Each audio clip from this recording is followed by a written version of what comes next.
Hey folks, this is Kelani. Welcome back to the Tomb of Sargeras Mythic Raid Guide. This time we'll be looking at Mistress Sasszine. For this video I'm going to assume you're familiar with the fight on Heroic. If not, there will be a link down below for you to go view that video first. For this fight we took 2 tanks, 4 healers and 14 DPS. Holy cow, is this fight a wall and a half. There's a whole bunch of guilds stuck at 5 of 9 Mythic, and it's easy to see why. Not only is an entirely new mechanic added to the fight, but every other mechanic basically gets at least a little harder, and so let's break it down. The new mechanic is the bufferfish. There's 5 bufferfish which spawn around the room. If you run into them you'll get a delicious bufferfish debuff, which increases your damage by 3% if you're DPS and gives you a decent amount of mana regen if you're a healer. The debuff can stack up to 50, giving you a max damage increase of 150%, which you're definitely going to want to make good use of. You'll want to assign groups of players to take these buffs, preferably some of your stronger DPS. The buffs don't last forever though. If you take any damage whatsoever from any source, you will drop the bufferfish and gain a debuff which prevents you from picking another one up for 2 minutes. Every time the boss loses 15% of her health, the bufferfish will also get eaten by dread sharks. A large red circle of blood will appear on every bufferfish. After a short delay, a shark will pop up and instantly kill anyone within 8 yards of any of the bufferfish, and then remove that bufferfish from the encounter area.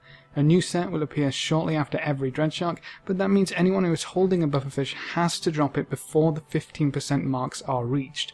So 85%, 70%, 55%, 40%, 25% and 10%. If you have a bufferfish and the boss is getting close to one of those percentages, you need to drop the bufferfish by taking damage.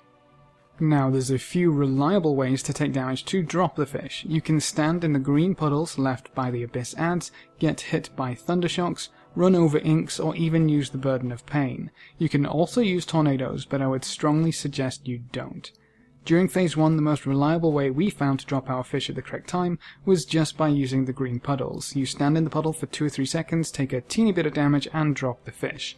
With the fish being dropped right on the puddles, you reduce the chance of any other player accidentally picking them up and dying from a dread shark as a result. When you're in phase 2 and phase 3, the ink puddles make dropping your bufferfish at a moment's notice incredibly easy. Just make sure to drop them out to the side so again people don't accidentally pick them up and die. A lot of the time during phase 2, you won't actually have a choice about dropping. The devouring maw will force you to drop your bufferfish, so keep that in mind also. New bufferfish will appear shortly after each dread shark, so make sure new groups are on their toes to grab the buffs ASAP.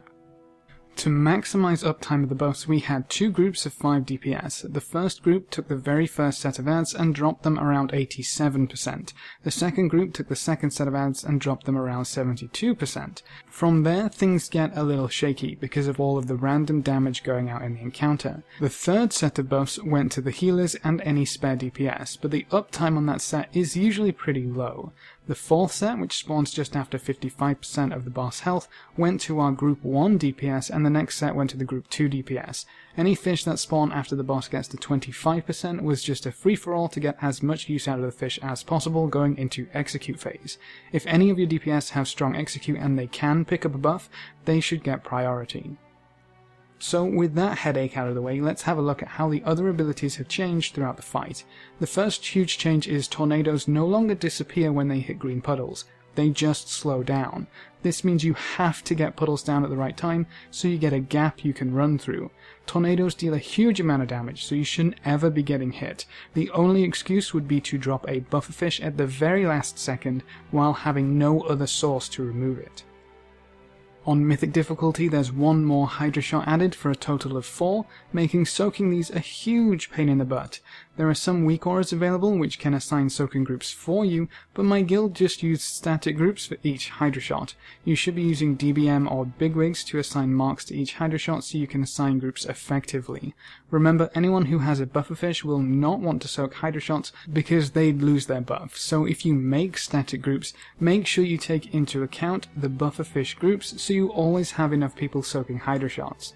Remember that if you get hit by 2 Hydra shots you'll get stunned, but on Mythic you'll get stunned for 30 seconds, basically guaranteeing you'll die outside of some cool priest life grip shenanigans. For the most part, you just can't get stunned. You can't afford any player to be doing nothing for 30 seconds. After we got the boss to 10%, we started using immunities to solo soak Hydra shots where possible. The Devouring Maw hits like a truck in Mythic and requires you to drop off 5 inks before it goes away.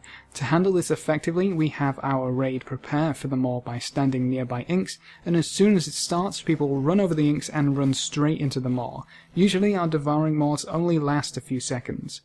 The crashing waves happen a little faster in Mythic difficulty also, so stay on your toes because you have to move fast.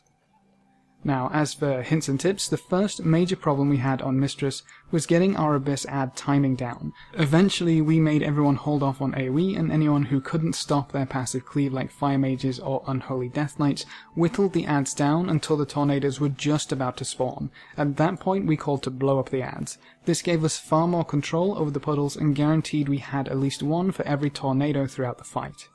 The second huge problem we had was people getting to their assigned soaks in time. People would miss Hydra shots because they were just too far away.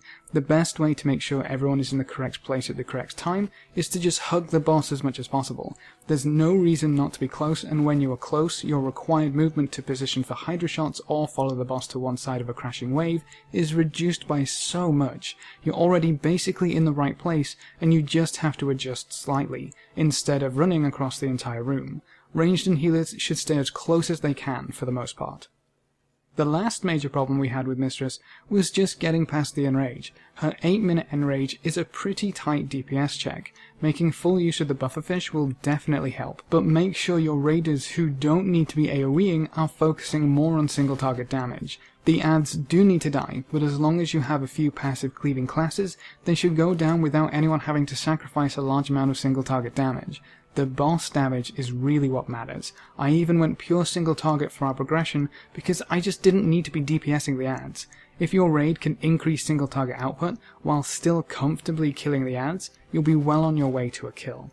So that's all you should need to take down Mistress Sasszine on Mythic difficulty. If you have any questions or queries, please leave them in the comment section below and I'll get back to you as soon as possible, or hop on over to Discord. We have a server at discord.gg/Kelani, great place to come ask questions or just hang out.